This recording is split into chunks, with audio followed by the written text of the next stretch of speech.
Okay, this is the What Works and its outreach session. The What Works outreach session. And usually the way we do the What Works is that there's several tables, and it's an opportunity for a station with an idea that has been working for them to do a short presentation on it. And people would move between tables, and so people would repeat the presentation a few times. We're not going to do that in this. The format and the time constraints don't let us do that. So what we do is I've got a couple people to present, and they're going to do it in order for this. And Mike McEntee and Dana Healy. Mike is the former he's a network TV executive who's now working in Eagan. You've been working in broadcasting for more than 30 years. You're one of those people who started in student radio at the University of Minnesota. I did student radio at the University of Toledo, so I understand how that goes. You've been producing, writing, editing. You've got a fondness for new technology, but Mike claims he's not a geek. And he's here with Dan Callahan of his staff, and they're going to talk about some success they've had with Facebook. So Mike, why don't you go ahead and take it away? Okay, thank you. And you read that just exactly as I wanted to, so thank you. I don't see Dan in here, so maybe we need to hunt him up, but I'll jump in and keep going. First off, thanks for everybody for coming in, and I'm going to share my screen. I've got a few PowerPoint things.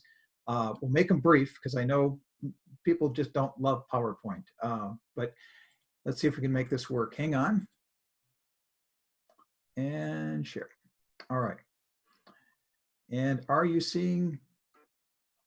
No, you're not seeing the correct screen, I think. I see ETV logo. You see an ETV logo. Okay, then I do have the correct screen up. Great. All right, thank you very much. So just a real quick thing, ETV, we are a city department. We do the city's meetings, promotional messaging, and videos. We also run the access channel and community channels as well. So much of what we produce is just focused on getting it done and getting it on the channel. Social media, can easily become something that we just leave until the production is done. You're like, oh yeah, we need to put that on YouTube, don't we? Or we need to put that on Facebook. So what we've done here is we've tried to turn that on its head and changed our mindset to focusing on the social media distribution first, because it has a larger potential reach than our cable channel. So hopefully now let's make sure we change things. This is the way we view things, is that we are everywhere. We are on all of these screens. We're more than a cable channel. We are, we're obviously on Comcast and CenturyLink, but we say we are also YouTube and we are Facebook. So this is our mindset when we approach things, that we are all these channels at the same time. And the question becomes, how do you be all those channels at the same time without going crazy? Facebook can be the driver for people finding and reaching us in new and different ways. But if you're going to be on Facebook, you need to think differently. You need to be engaging. And you've heard that word probably a bazillion times, but what exactly does being engaging mean? Well, for a video, that's obviously content. We've heard the phrase that content is king, and that continues to be true, but that's really only a starting point. It needs to make people happy, or can make people happy. Emotion is as we dig into things, is a key driver of how we consume media. And you've probably seen this more and more, especially with Facebook, and that's a good and a bad thing, but you just need to be aware of it. People are more likely to share or like a video if it makes them happy versus that making them angry. So this is one reason why we'll be talking about positive videos, although not everything that happens in this world is positive, obviously. We don't want to be Pollyannas, but that's something to think about when you're presenting and trying to put out a video and trying to get people's attention with it. You also need to make sure it's timely. It's kind of obvious. A live video or something that's happening now, or a topic that's top of mind for people, is going to attract more attention. And before social media started, this is something that we commonly called news. And, you also need to make sure it can be funny. That's going to get people's attention. Caution, humor is dangerous. Do not try this at home is probably a good thing to say when you start getting into this, because what you think is funny may not be funny to others. And since we're a city, we represent the city, and we have to steer away from that and kind of just leave it to the professionals. But another thing is it's got great visuals. This is what we talk about when we're planning any story. If a story doesn't have a naturally occurring great visual, think like a flyer. How can we make the more mundane stuff more interesting?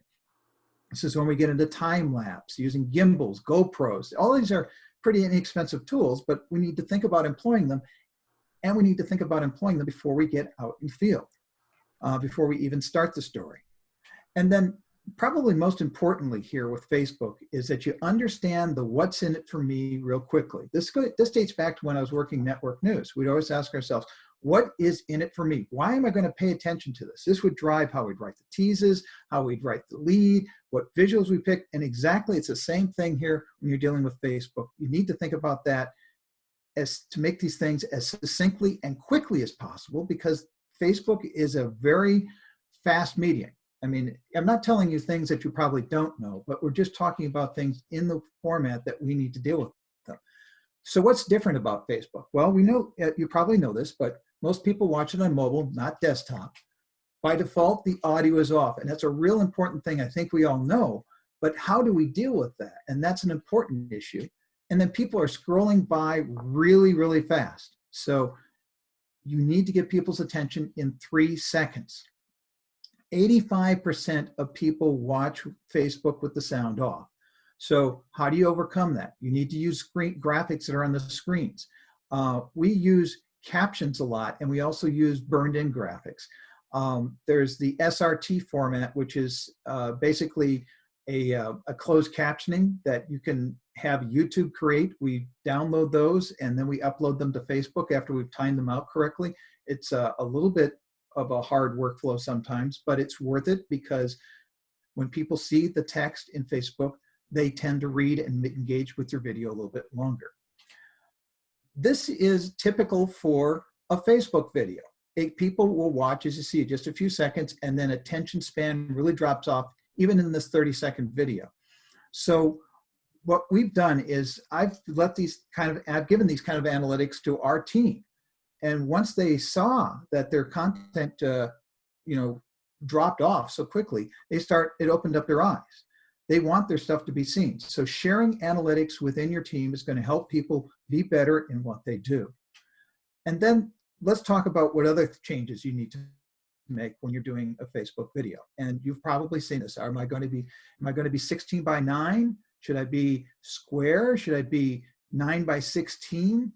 These are all good questions to ask. And for many of us of my age, after being 4 by 3 for so long, getting into the 16 by 9 world, which is for me still a relatively new thing, only a couple decades, it's very liberating. And you want to use all that space, but social is so different. So yes, 9 by 16 vertical videos or 1 by 1, a perfect square, is going to give you more real estate. In the mobile version of a news feed, square videos actually take up 78% more screen space than landscape video. Yep, that's 78% more on the news feed. And most people that are watching it that way.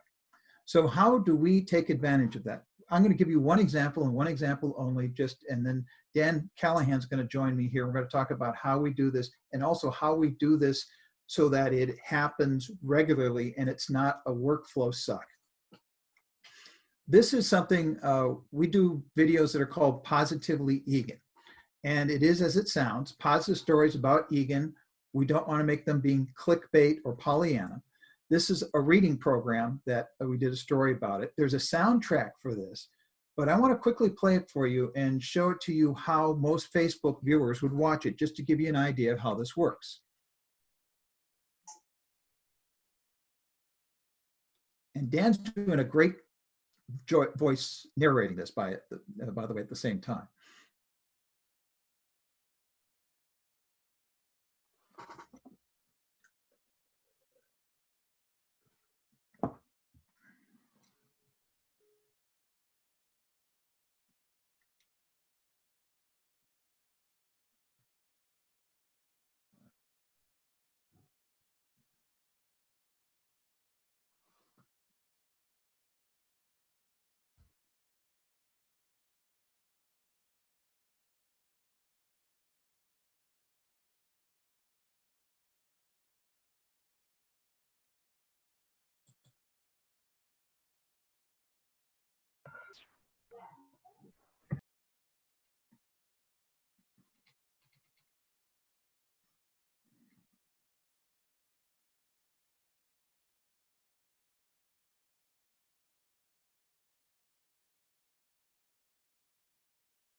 Now, if that looked familiar, that format, we ripped it off. I mean, we just went out and saw it was working. I mean, I think now this is pretty much what we grabbed and said, let's do that.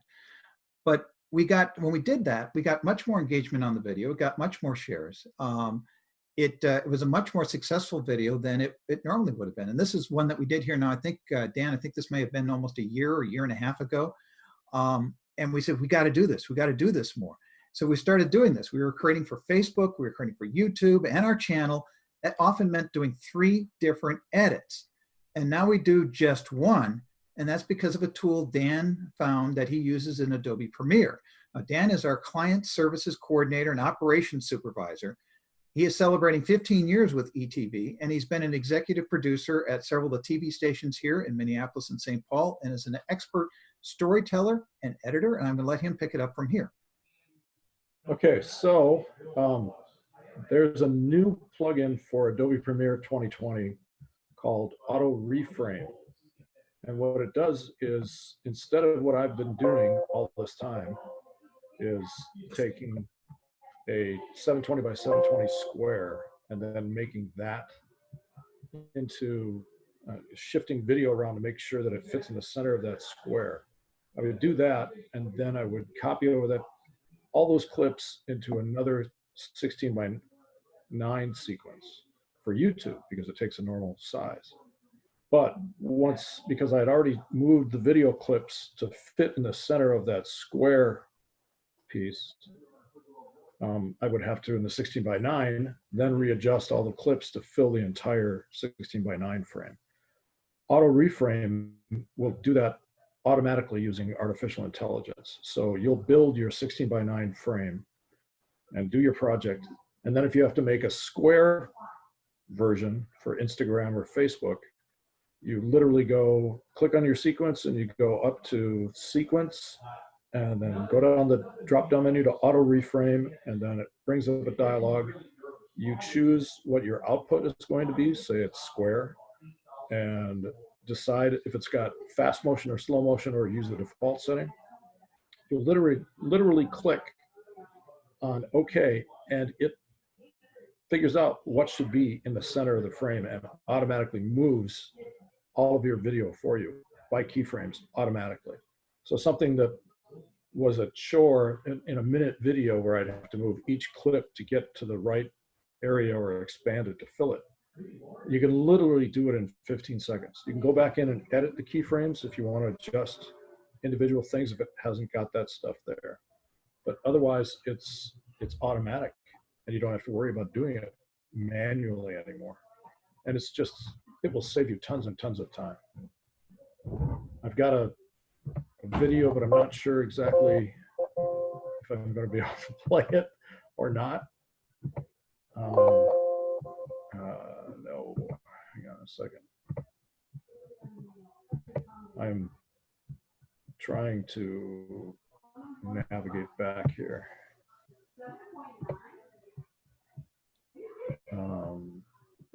Share my screen. All right, let's do that. So this is a YouTube video that another editor put together that's pretty quick.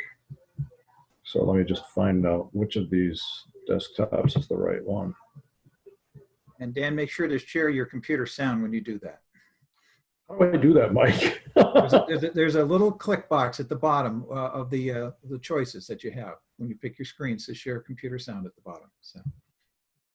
Okay, so share screen. Sorry, I'm a Luddite.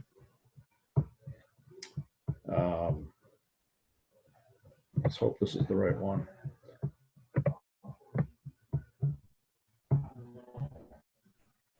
I think you're sharing your desktop. Hey, how's it going, guys? Joshua Lefebvre here. Have you guys finished an edit? Like, for example, here's a music video. An example of a music video that I already finished. And say your client's really happy, but they want a bunch of social media edits, meaning they want, a vertical version. Maybe they want a square version for Instagram. The thing is, when you have like a really wide, normal 16 by 9 export, sometimes your main subject is going from side to side, and you have to literally auto readjust every single, shot in order to make sure that it's in the middle. That sucks. Well, the good thing is Premiere has a feature that's called auto reframe that does all of that for you. I'm going to show you how. Check this out. I'm going to auto reframe my entire sequence. My sequence is called sequence 1. I have a 16 by 9, 1920 by 1080 by 1920 by 1080 video. But check this out. I'm going to go to sequence, and then I'm going to go to auto reframe sequence, and I have all these options. Check this out. Sequence name, target aspect ratio, square. So let's say I want a square for Instagram. Make that square. I have the option of doing motion tracking. If if there's not much motion going on in the video, I could do slow motion, or I could do faster motion if I really want to kind of lock that main subject in the center of the frame.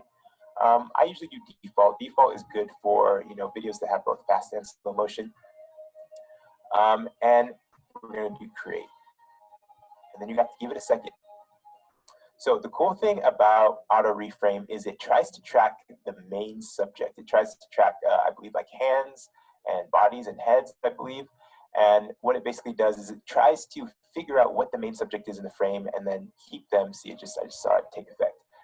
And then keep them in the middle of the frame. So the easier it is to figure out what the main subject is in the frame, the better this effect is going to work. So, a good thing in a lot of these shots is kind of very easy to tell this is the main subject. And so the AI is able to work pretty well. Let's just play through it, see how it looks. Let's go in the middle. All right, it's pretty good. He's in the middle. Awesome. All right, IMD killing it. If you're interested, you can go to edit keyframes. You can kind of see, look at this. Look at all the work this effect is doing. Keyframing. Now, what is a keyframe? It's basically keyframing this image to try to keep him in the center in every frame. Think how easy this is compared to having to literally cut up every single frame, adjust every single shot manually. I'm going to show you one other version. So this is the extra sequence, as you can tell that this effect created. This is my square sequence. I can go back to my normal sequence, and then I can go again to sequence, and then auto reframe sequence. And this time I'm going to choose vertical 9 by 16. And then I'm going to leave it on default, and I'm going to do create. Again, that's going to create another sequence. This sequence, as you can tell, is a rectangle, vertical rectangle. And we're going to give it a sec. It's a second to actually take effect. If I go to edit keyframes, yep, I can see that the keyframes have been made. So this effect is now, successfully reframed this entire thing. And as you can see, it did pretty well. This is a pretty slim, portion of the image that this effect is having to center the main subject in during every shot. So it's doing pretty well. You can kind of see again. It's doing a lot of work. Look at all those keyframes. Look at all those keyframes. That's basically it, guys. It is called the auto reframe effect in Premiere Pro. It is crazy, crazy easy to use.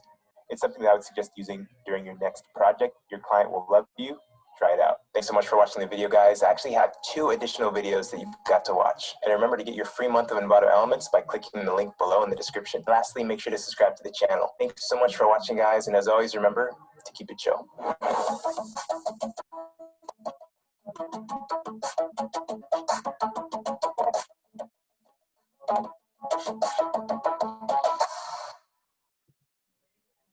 Okay, so that's it. Thanks. And Dan has the URL for that YouTube video. I think he can drop it in the chat there. That might be helpful. And we've been using this technique not just on the Positively Egan stories, but the stories that we create for the city. We do something called a 3-second grabber at the beginning. The whole idea is you've got 3 seconds to tell people what's going on, and we make that the first thing we script when we're putting together stories. So that wraps it up. Thank you.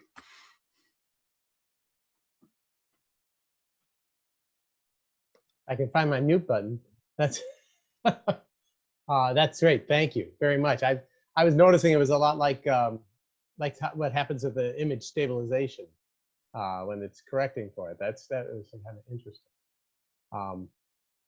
Next, let's turn to looking at trying to pull a community together to try to do coverage, and for that we're going to go to CTV in the north suburbs of Minneapolis. And Dana Healy is the executive director over there. Her team of Emmy award-winning professionals produce and distribute video content with a purpose. Their guiding principle is don't make videos, make an impact. And so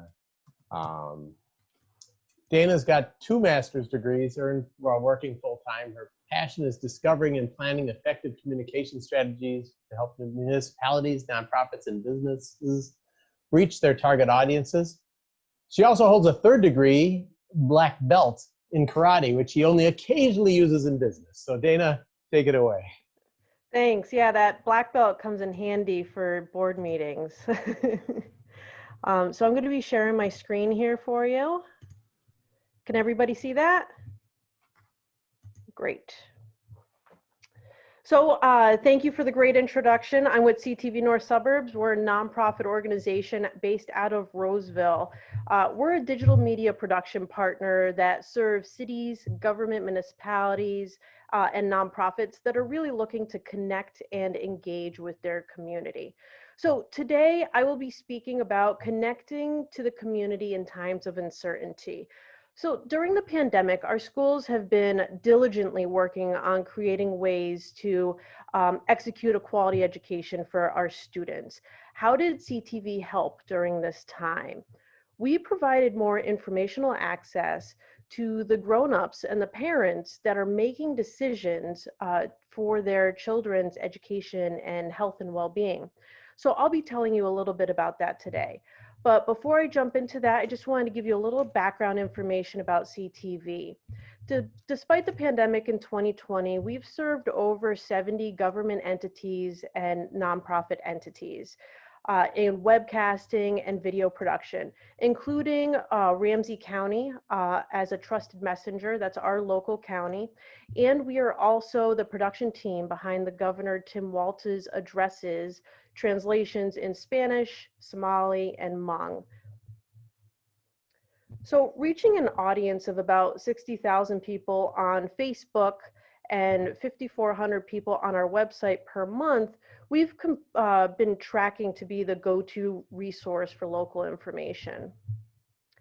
Beyond our digital media following, we have exclusive cable channels in 40,000 homes, serving 9 cities and 3 school districts. So we're able to reach people without the internet as well.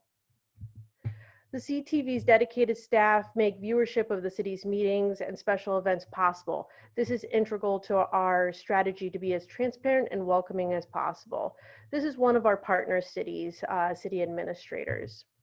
CTV provides an invaluable service to our residents and local community. For those who are unable to attend our meetings and events, they can keep up to date and stay engaged with what's happening in their area. And that comment is really the crux of what we do. We keep people engaged. So points of discussion for today, we'll quickly overview what our nonprofit mission is. And then we'll walk through the need.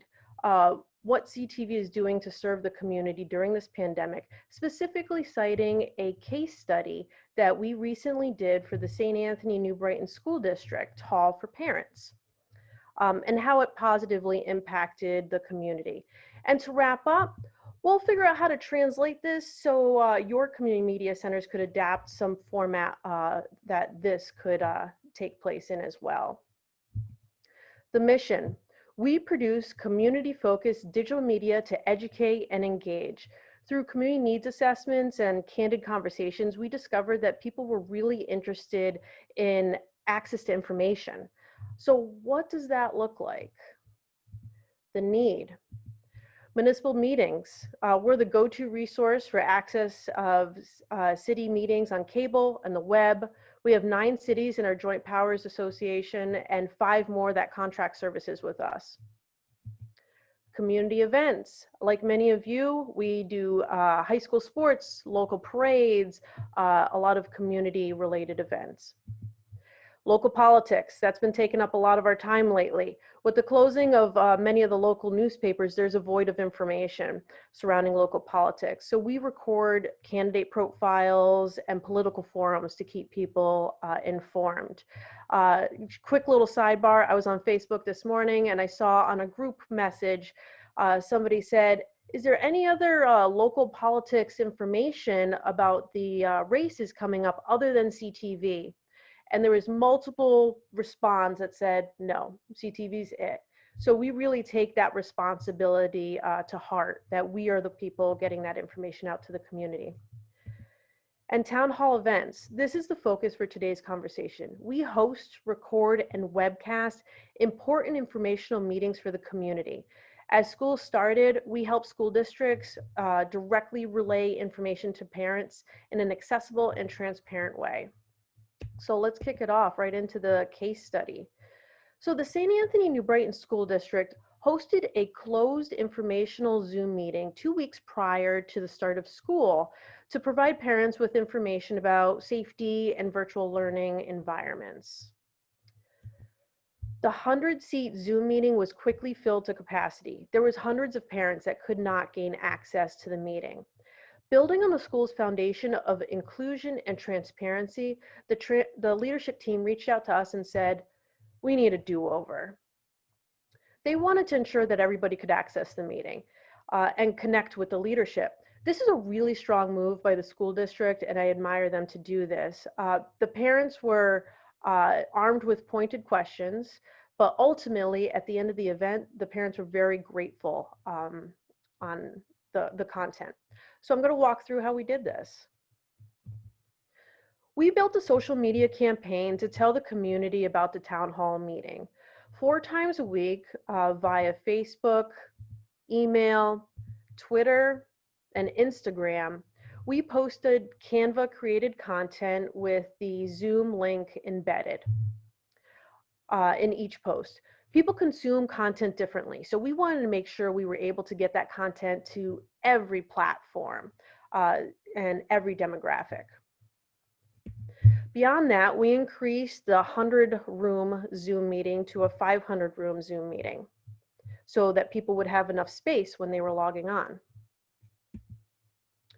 We also webcasted the event through our Cassander platform, where no login is needed, no password is needed, and there's in-platform messaging if people wanted to ask questions to the leadership. The ability to index and attach materials like packets, agendas, and minutes were also available in our platform here. This is what our Cassander platform looks like. This is a proprietary platform that we've built in-house, and we use it for mostly city meeting coverage and town hall forums like this. The platform, it's clean, simple, easy, accessible. And really, this solution has increased community engagement in our cities and school districts, this as an example. We also transmitted the content live on Facebook, where the feed was shared throughout the community. So let's do a quick little recap. We created a native Zoom meeting, and then we boosted the capacity.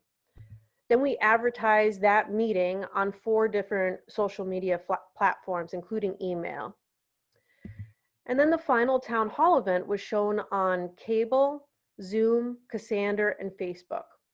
We blasted through barriers with this approach, leaving us with 4 ways that people could engage with the forum. So what were the results?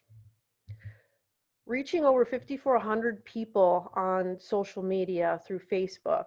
That's thousands of people in our community that now have a better understanding what the school was going to do once those doors open. Related to Google, we reached over 1,000 people the immediate 24 hours after the live production that spent an average of 4 minutes watching the town hall forum.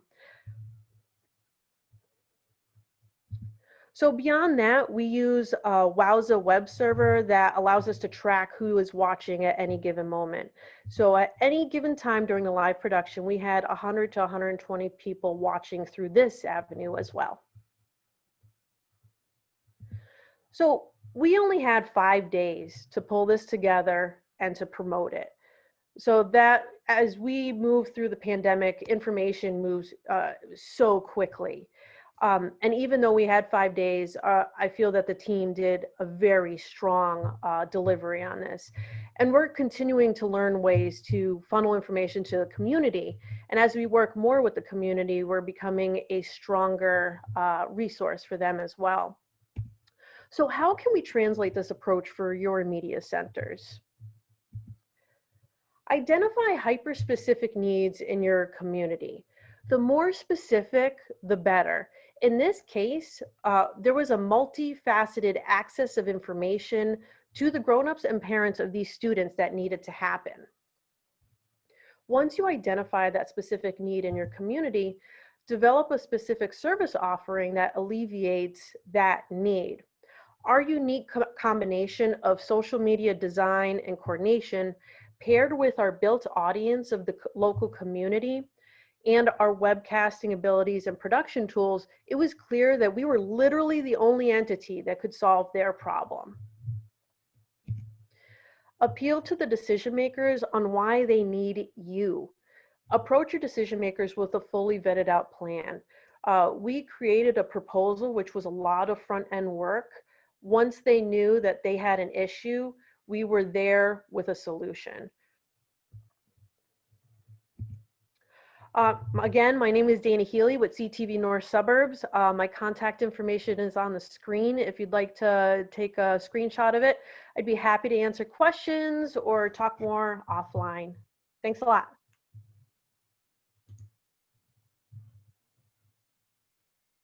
Do it again. I'll keep talking with my mic muted. Thank you, Dana. That is really amazing. How much of this was in place before you got started? You had the Cassandra stuff in place beforehand, Dana? Yeah, so Cassandra, we've had that in-house for close to 10 years, but we just started marketing that as a platform as solution in the last year or so. So we've been utilizing it as a tool in-house, but now we're starting to actually sell it and to market it as well. Are there other questions from folks who are watching? Please jump in here. We have about 4 or 5 minutes left before they'll take us off to lunch and Electronics is event. So just a comment here on what Dana had to present. When we're talking about hyper-specific needs, one of them that we narrowed in on right away here and that we're focusing on is that the sports schedule here just announced here locally, there are going to be no spectators. And so we've committed ourselves to covering every sports game on the high school schedule this fall. And now we're finding that that's adding football, and that's going to be hockey now this winter. We're investing money to wire it up so we can do it with fewer people. But that's been our main focus, is finding those specific micro communities or services that we can do. And I think that's just an excellent way of approaching things.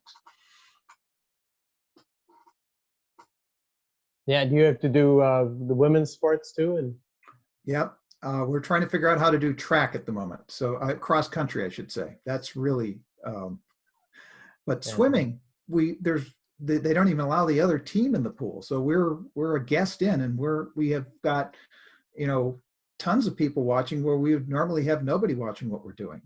Mhm. And we've become very, very popular because of that with a small group of people, but that's the important thing. Yeah, Michael, it's a huge opportunity for us right now. If there's no spectators and we're the only ones allowed in, that is definitely a service that's vital to the community. But we should also continue to build on that too. Like, what are different ways that we can acquire sponsorships? What are different ways we can build up our e-newsletters, Facebook pages, YouTube accounts, and develop funnels based on that? Mhm. So that's awesome that you guys are going to be doing all the sports. That's a big undertaking. Yeah. Dana, this ties with a question Scott is about, do you have your own YouTube live channel? Yes, we do have a YouTube channel. We didn't use YouTube for this particular case study because the school specifically requested that they did not want to go on YouTube. So for whatever reasons that they had. But yes, we leverage that as well.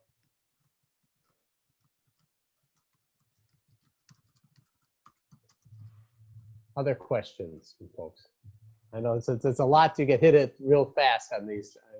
I understand that.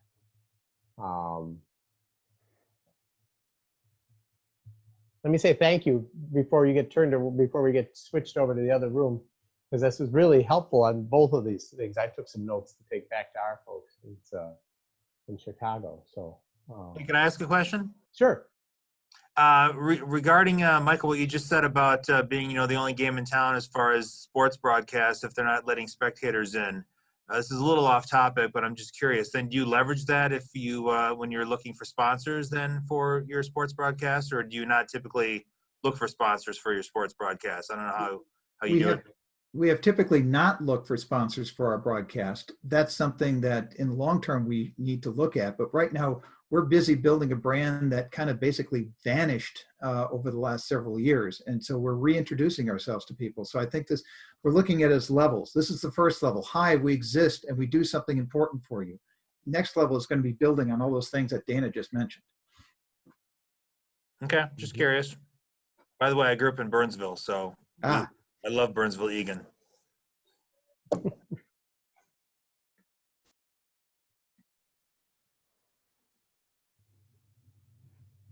Okay. I think let's go ahead and we'll keep talking because I know they'll going to jump in and take it away any time now. So it's a thing. Michael, you talked about Facebook and spending more time streaming. Your Facebook's just one of your what do you say, output points, Right. for the thing. It's not the sole way to get to it. No, what we do is when I got here, we installed a Matrix Monarch box in our master control. So we're able to stream to Facebook and YouTube at the same time. There are services obviously now that do that as well. And we are also, of course, on Roku and hopefully soon on the Apple app. And we just tell people when we do anything, whether it's a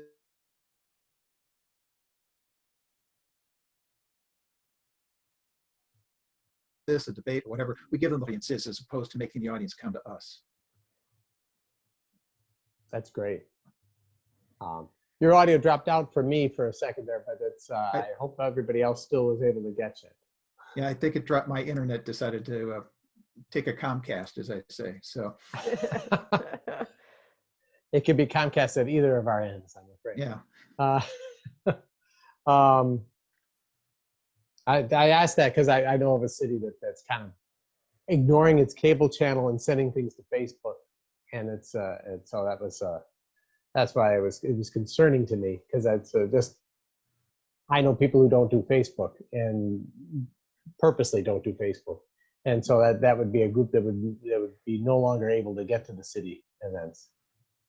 That's why. Yeah. Meet your audience where they are, not where you want to be. So Exactly. Yeah.